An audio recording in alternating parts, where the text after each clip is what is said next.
पहले तो आप लोग सुधार करिए, राजू दास के नाम के आगे महंत मत जोड़िए। राजू दास की जो भाषा थी वो सच में अमर्यादित थी, जिसे कहा नहीं जा सकता। और हम तो बिल्कुल नहीं बोल सकते जिस तरह की भाषा का इस्तेमाल राजू दास ने किया। राजू दास की भाषा बताती है कि वो सनातन के कोई संत महंत नहीं है, बल्कि वो छपरी टाइप का कोई गुंडा हो, बदमाश हो, इस तरह की उनकी भाषा रही है।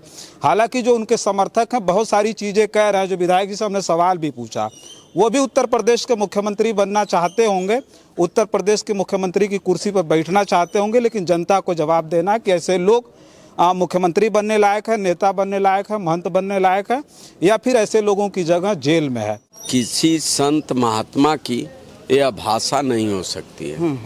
उसके पुराने इतिहास को कुरेदा जाए, देखा जाए तो जरूर लगता है कि राजू दास कहीं का हिस्ट्री सीटर रहा होगा।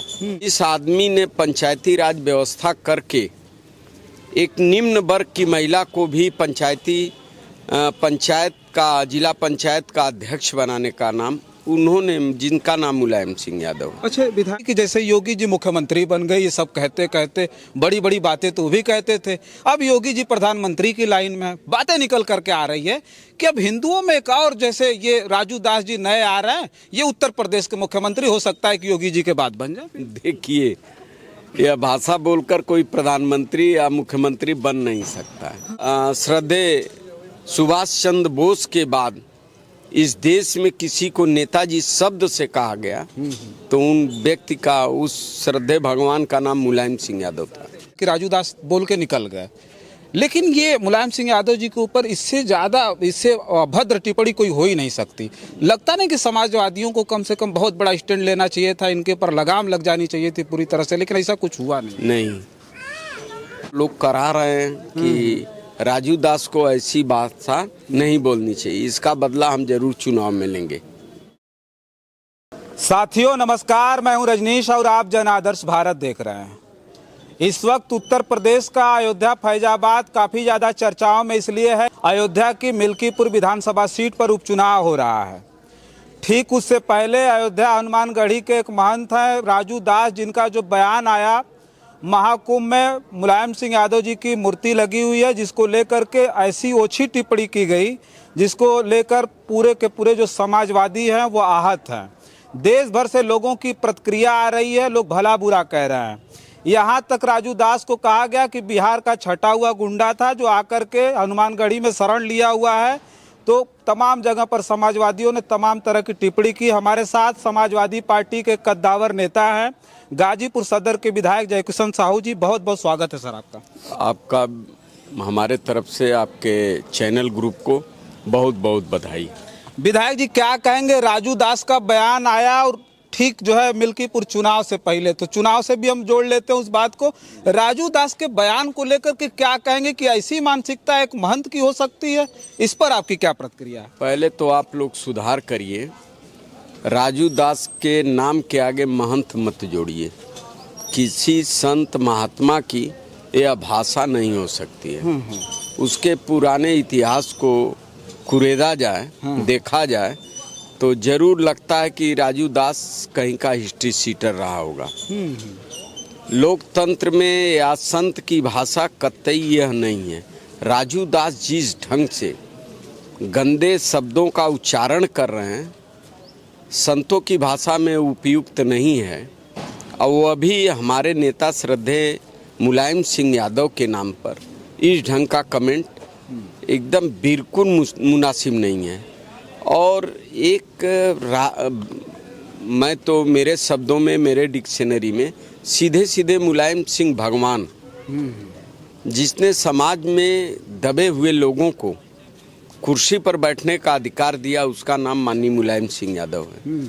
जिस आदमी ने पंचायती राज व्यवस्था करके एक निम्न वर्ग की महिला को भी पंचायत का, जिला पंचायत का अध्यक्ष बनाने का नाम उन्होंने, जिनका नाम मुलायम सिंह यादव। अच्छा विधायक जी, एक चीज़ हम ही कहेंगे कि नेताजी के आप बहुत करीबी रह चूँकि आप पुराने समाजवादी हैं और समाजवादी पार्टी को छोड़ करके आपने मतलब जो है कहीं किसी विचारधारा से आप नहीं जुड़े।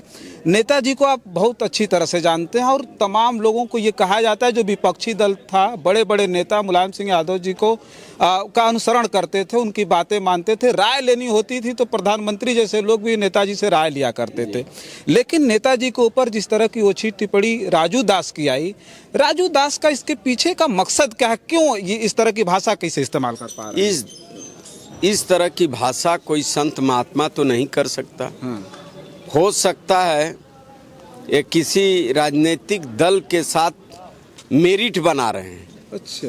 मेरिट बनाने के बाद वो किसी एमपी एमएलए का ख्वाब देख रहे हैं, यह उनकी भाषा है। लेकिन कोई एमपी एमएलए भी इस ढंग की ओछी हरकत, चाहे पक्ष हो चाहे विपक्ष हो, सत्ता पक्ष के लोग भी नहीं करते हैं। लेकिन इनकी भाषा काफ़ी दुर्गंधपूर्ण है। यह संत महात्मा की भाषा नहीं हो सकती, न ही राजनीतिक की हो सकती। यह तो केवल हिस्ट्री सीटर की एक भाषा हो सकती है। अच्छा, लोग तो ये कह रहे हैं विधायक जी कि जैसे योगी जी मुख्यमंत्री बन गए, ये सब कहते कहते बड़ी बड़ी बातें तो वो भी कहते थे, अब योगी जी प्रधानमंत्री की लाइन में बातें निकल करके आ रही है कि अब हिंदुओं में एक और, जैसे ये राजू दास जी नए आ रहे हैं, ये उत्तर प्रदेश के मुख्यमंत्री हो सकता है कि योगी जी के बाद बन जाए। देखिए, यह भाषा बोलकर कोई प्रधानमंत्री या मुख्यमंत्री बन नहीं सकता है। उसके पीछे जमीन भी होती है, उसके पीछे हकीकत भी होती है। और राजू दास के पीछे हकीकत नहीं है। उसी मठ के महंत ने अभी अभी कहा कि आदरणीय मुलायम सिंह यादव के ऊपर ओछी टिप्पणी करना ठीक नहीं है। और मुलायम सिंह सर्वमान्य नेता थे। प्रधानमंत्री मोदी जी भी कहते थे, नेताजी कह के बोलते थे नेताजी को। वह सम्मान की भाषा सारे लोग बोलते हैं। मोदी जी कोई बोल दिए तो कोई नई अचरज की बात थोड़ी ना है। नेताजी, इस देश के लोगों ने नेताजी कहा है।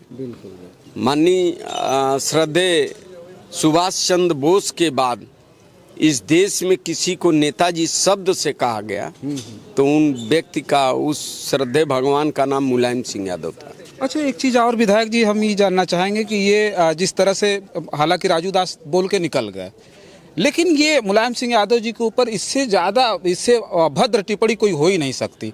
लगता नहीं कि समाजवादियों को कम से कम बहुत बड़ा स्टैंड लेना चाहिए था, इनके ऊपर लगाम लग जानी चाहिए थी पूरी तरह से, लेकिन ऐसा कुछ हुआ नहीं। विद्रोह और विरोध राजू दास का चल रहा है, इसमें कोई शक नहीं है। अभी अभी एक पोस्टर पर मैंने देखा, एक कार्यकर्ता कुछ और उनकी भाषा का उपयोग कर रहा था। उनकी भाषा का अनुपालन कर रहा था। तो विरोध तो हो रहा है, इसमें शक नहीं है। अब रही बात कि विरोध का मतलब कि मारपीट कर दें, वह नहीं होना चाहिए। मारपीट की बात नहीं है, पूरी तरह से एक विरोध जिस तरह का होना चाहिए। राजू दास जैसे तमाम लोगों का मुंह बंद हो जाना चाहिए। जैसे राजू दास का मुंह बंद हो गया, इसलिए कि जो उन्होंने पोस्ट किया वह साहस दिखाते हुए, इतने बड़े साहस वाले राजू दास डिलीट कर अपना मैसेज ही डिलीट कर दिए। तो अब इससे बड़ी बात क्या हो सकती है? हाँ, एक बात ये जानना चाहेंगे, मिल्कीपुर में चुनाव है तो उसका कुछ असर पड़ेगा? लगता है आप तो यहाँ मतलब हमको लग रहा है प्रभारी बन के आए होंगे, काफी दिन से लगे। एक कार्यकर्ता बनकर मैं आया हूँ, लोगों के बीच जा रहा हूँ और लोगों की बात सुन रहा हूँ। हम अपनी बात कह रहे हैं, इसका जरूर असर पड़ेगा। लोग करा रहे हैं कि राजू दास को ऐसी भाषा नहीं बोलनी चाहिए। इसका बदला हम जरूर चुनाव में लेंगे। 8 तारीख को पता चल जाएगा। 8 तारीख को पता चल जाएगा। चलिए, देखिए, हमारे साथ समाजवादी पार्टी के विधायक हैं और कभी नेताजी के बेहद करीबी हुआ करते थे। और जो है समाजवादी जो इनकी विचारधारा है शुरू से ही रही है और समाजवादी पार्टी के शानदार नेता रहे। पूर्वांचल में कहें तो एक तरह से इनका कद बहुत बड़ा था। आज वो विधायक हैं समाजवादी पार्टी से गाजीपुर सदर के। मुलायम सिंह यादव जी पर जिस तरह की अभद्र टिप्पणी हुई, जिस पे हम लगातार चर्चा कर रहे हैं, राजू दास की जो भाषा थी वो सच में अमर्यादित थी, जिसे कहा नहीं जा सकता। और हम तो बिल्कुल नहीं बोल सकते जिस तरह की भाषा का इस्तेमाल राजू दास ने किया। राजू दास की भाषा बताती है कि वो सनातन के कोई संत महंत नहीं है, बल्कि वो छपरी टाइप का कोई गुंडा हो, बदमाश हो, इस तरह की उनकी भाषा रही है। हालांकि जो उनके समर्थक हैं बहुत सारी चीज़ें कह रहे हैं। जो विधायक जी से हमने सवाल भी पूछा, वो भी उत्तर प्रदेश के मुख्यमंत्री बनना चाहते होंगे, उत्तर प्रदेश के मुख्यमंत्री की कुर्सी पर बैठना चाहते होंगे, लेकिन जनता को जवाब देना कि ऐसे लोग मुख्यमंत्री बनने लायक है, नेता बनने लायक है, महंत बनने लायक है, या फिर ऐसे लोगों की जगह जेल में है। तो बस इस वीडियो में इतना ही। बहुत सारी खबरें लेकर के आपके बीच में हाजिर होंगे। बहुत सारी खबरों के लिए बने रहें जन आदर्श भारत के साथ। हमें दें इजाज़त। नमस्कार।